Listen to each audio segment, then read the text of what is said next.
Ils sont au total 5 de criminels membres d'un réseau de recruteurs et de ravitailleurs en vivres et médicaments de terroristes ADEF. Ils ont été arrêtés par les services de défense et de sécurité dans la région de Boga, Tchabi, au site du Roumou. Présentés ce vendredi 16 septembre au gouverneur militaire de l'Ituri, ces malfrats sont passés aux aveux et chacun a révélé son rôle au sein du groupe.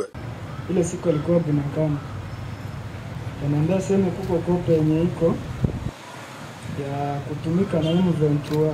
Huyu papa James ataniita kisha kuniita naambia no Peti nikamatia kaka poli ukakimbize wapi Boga nakashukisha kwa huyu Sadiki. Bon, a partir ya pale mimi sikuwa najua kama vitu vinaenda ku destination ya wapi. Huyu alikuwa anaita Sherge naye ananitafuta tunaenda Bogoro tunabeba mzigo tunapeleka Boga.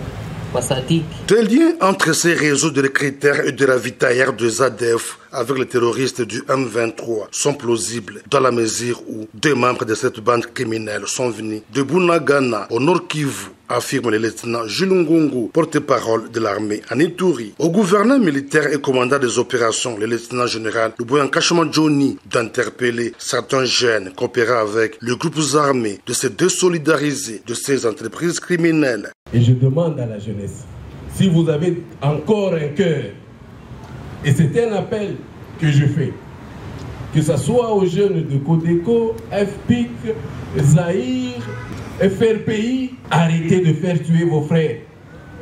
Arrêtez de prendre les biens des autres qui ne vous appartiennent pas. Ça ne sert à rien de dire toujours c'est tel, c'est tel. Non, arrêtez.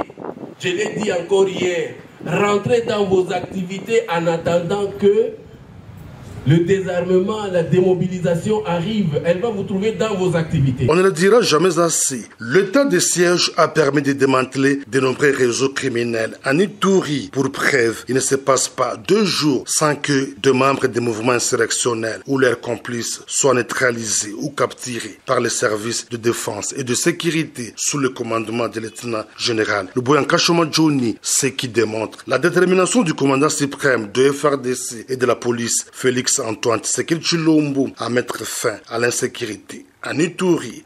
En suivant la ligne droite du gouvernement militaire, celle de créer l'espoir pour un lendemain meilleur, la Fédération des entreprises et coopératives agricoles de la province de l'Ituri s'engage à accompagner l'administration militaire dans sa politique d'encadrement de la jeunesse de cette province. L'objectif est de pousser certains jeunes à quitter les mouvements insurrectionnels. Cet accompagnement passe notamment par les activités agro-pastorales et piscicoles, a dit le coordonnateur de cette structure, le professeur Rui Bagouma, au sortir d'une audience ce mardi avec le gouverneur militaire de l'Ituri, le lieutenant général Luboyan Kashama Johnny. L'objectif global premier, c'est accompagner l'État congolais, le gouvernement, dans la résolution du chômage, de la pauvreté, qui fait que nos jeunes gens sont rapidement emballés à cause de la misère, de la souffrance dans les groupes armés.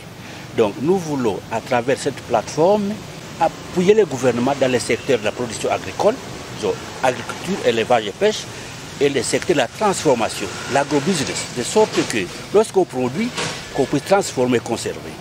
Et apprendre à ces jeunes gens, à travers les coopératives de la base, groupement, chefferie, secteur, territoire, province, pour qu'on rentre travailler, stabiliser la jeunesse, stabiliser les membres, désœuvrer pour produire la richesse en vue de lutter contre la pauvreté, le chômage, assurer la sécurité alimentaire et générer les revenus pour le développement familial, et ainsi de suite.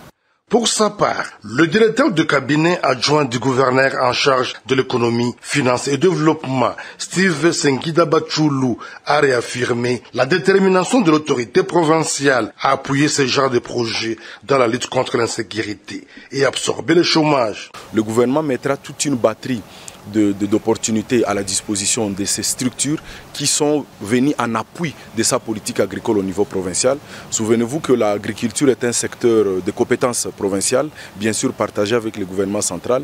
L'autorité provinciale vient de rassurer le partenaire de son engagement à travailler étroitement avec la fédération.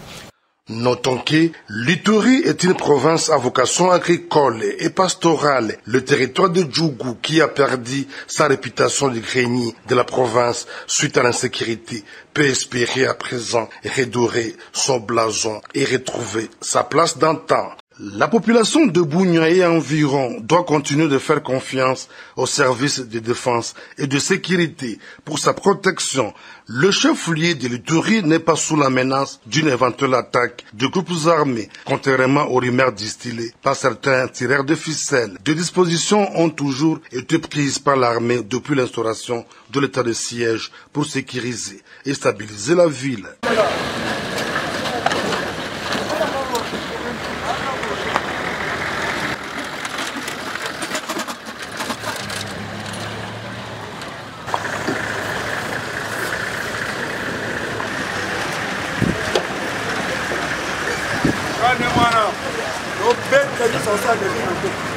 Des patrouilles diurnes et nocturnes sont régulièrement organisées à Bunia. Pour cette fin, assurance du gouverneur militaire de l'Ituri, le lieutenant-général Luboya Nkashama Johnny, gouverneur et commandant des opérations en Ituri. Nous sommes des militaires, nous sommes formés, nous sommes entraînés et nous avons prêté serment pour nous sacrifier pour la population. Et nous avons dit, cette population a beaucoup souffert. Il n'y aura pas de couvre-feu ici. Les gens doivent se sentir heureux. Ils doivent se sentir libres de faire ce qu'ils veulent. À part au moment où il y avait le Covid.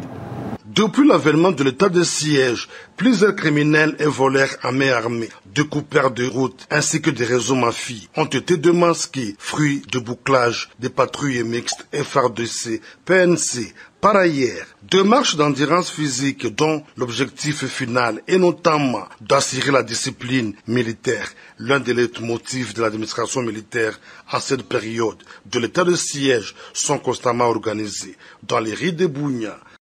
Il a fallu de longues heures d'interrogation et d'audition de témoins pour que le colonel Mukalenga, désormais prévenu, confirme son voyage pour Butembo le 23 mars, et cela juste après les meurtres de deux ressortissants chinois. Le 17 mars 2022 est rentré clandestinement à Bunia 4 jours après. Le 24 mars 2022. Acté. Des indices qui confirment son implication dans cette opération criminelle, estime le ministère public. Selon le colonel magistrat Kumbunguma, ces déplacements étaient pour fuir avec les 4 lingots d'or emportés pendant l'attaque de convoi de Chinois vers Ndorembi. Et nous disons, le prévenu Mukelele, bien que nous ne sommes pas pour ce cas, il n'est pas dans le premier conflit. Il a eu opéré plusieurs fois. Lui et le colonel Soumaïli, en état d'arrestation, sont les cerveaux moteurs de ces braquages, a dit le ministère public. Et la vérité est éclatée aujourd'hui. Nous nous imprimons.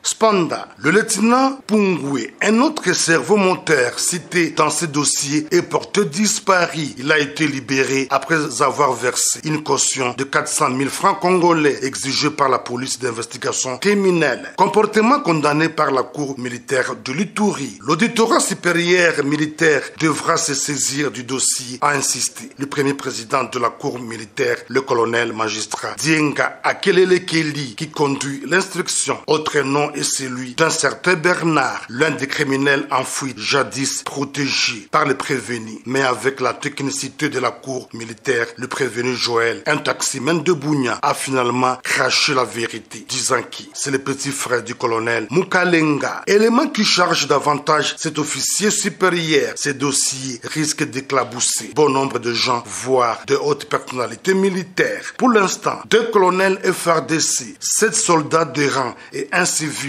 sont à la barre. Question de décourager la pratique d'antivaleurs au sein de l'armée. L'audience se poursuit le 16 septembre à la tribune officielle de Bunia.